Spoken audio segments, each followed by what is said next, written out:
All right, Dr. James Heaton, you are the founder of Smiles of Chandler, and I don't know if I'm saying is it Chandler with a hard C or a soft like an S Chandler?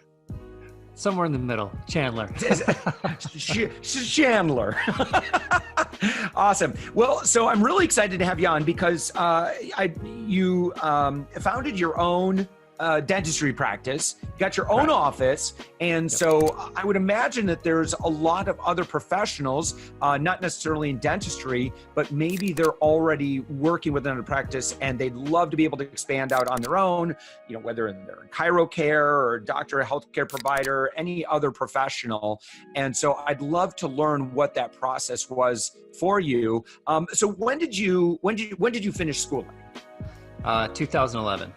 2011. Okay, so roughly about 8 years ago. So you kind of made the migration fairly quick, I think. I don't know what's normal for a dentist. Yeah, I think I did make it fairly quick. I think most dentists who want to own their own practice, I think they make that transition within the first 4 to 5 years, somewhere in there. Oh my gosh. So you get out of school, what do you do then? You were working with another group? Yeah, so I tried to get some tutelage basically under some dentists. I kind of looked for dentists that I knew ran successful practices and did the type of dentistry I wanted to do. I graduated dental school and it wasn't lost on me that I didn't know what I needed to know. You don't learn how to run a business in dental school, and I didn't have an MBA or anything. And so I got on with some guys that a couple days a week at 2 different places who I knew ran very successful businesses, and I learned a lot. Fortunately, they were super cool cats, and they were willing to kind of just open up to me and say, here's how I'm doing it. This has worked, this hasn't worked, and that was huge for me, truthfully.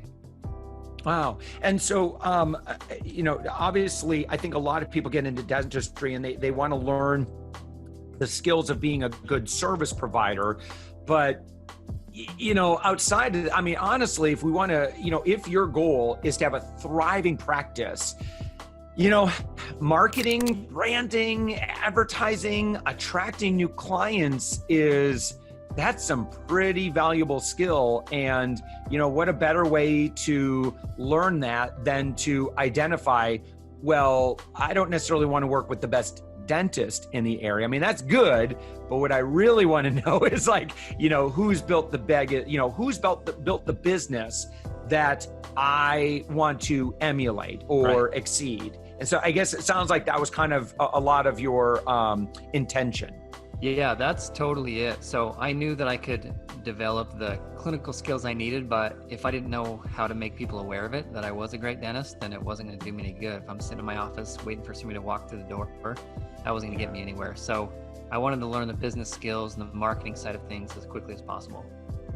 And what were some of the things that you learned initially that you were like, oh?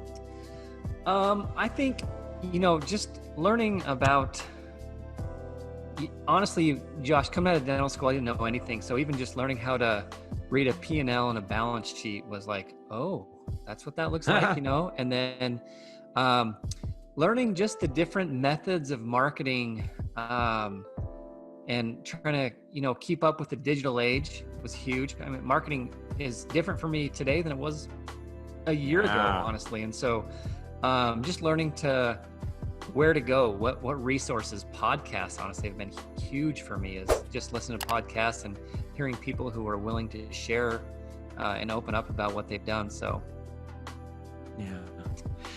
so I wonder then if there's any awkwardness if you're looking at a practice and you're like, well, look, honestly, I want to learn all your best practices and then I'm probably going to go independent, or, do you have that conversation at the beginning, or do you just kind of like, let's work together and see where it goes? And yeah, you do. Typically there's kind of an expectation of, I think it's okay to go in and say, hey, look, I think you're amazing. I'd like to learn how you do what you do. And I'm willing to commit to you for a year. And then, it's kind of a handshake basically that you'll actually stay that long, or 2 years or whatever it is. Mm-hmm. And sometimes, if they're a really great associate, you can offer them, partial ownership, or you can offer them maybe a little higher percentage on their production or whatever to try to keep them around. Mm-hmm.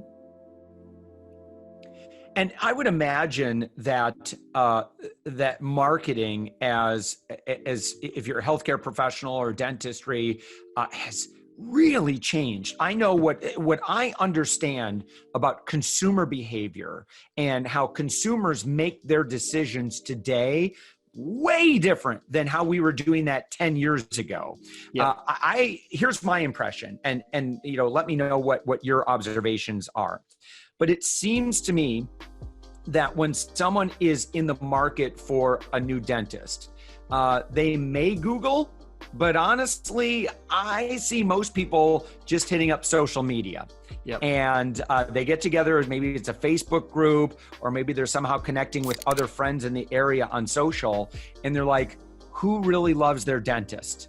Yeah. That seems, again, I might have, kind of a unique worldview just because I am very, very, social media minded, but I see so much people asking for recommendations for local businesses, and that is where the advice is given. And I've done this where I don't even ask the question. I just go into a group and I search for existing conversation. I don't need to restart that conversation.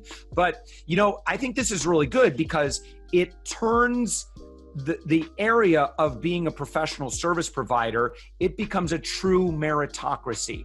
I think that providing a great quality service, fair pricing, a great user experience, and we'll get into branding in just a minute. I think that's a big part of it as well. But I love that because, if you're a crook, you're not going to last in business very long, or, you're truly not good at the skills of the clinical skills. Right. You're not gonna survive long. You can't get beyond good advertising for too long if you have bad service today. Those reviews really mean they mean a lot. Yeah, no doubt. It's interesting. You said a lot of people, they move into a new area or they just want to go to a new dentist, and you said they'll jump online and see who their friends recommend. They might jump online and see who people they don't even know, but they follow on social media recommends. Do you know what I mean? Or maybe they're not even looking for that, but somebody just makes a comment. That seems to be happening more and more and more. And that's changed so quickly. Just 2 years ago, Josh, I felt like the majority of my patients came from Google and Yelp. Just people online reading reviews, or they did a search for me, Chandler, Arizona dentist. That seems to be going down month to month to month. And the people who walk in and say, hey, I follow this girl on social media and I saw she got whitening in your office or veneers in your office, or, she just posted that she was visiting here. And that seems to be going up. So that does seem to be the trend for sure. Dr. Heaton, share your website real quick. So just so people, because I'm going to transition now and I want to talk about branding and social media. Yep. So could you maybe share some of your social media handles, your favorite ones? I know Instagram, you're really big on, and then of course your website as well. Yeah, absolutely. So Instagram, less than a year even, I started putting some of my before and after pictures. I like to do a lot of cosmetic dentistry, specifically veneers. At Dr. James Heaton, real simple, at Dr. James Heaton for Instagram. My website is smilesofchandler.com. So super simple. Great.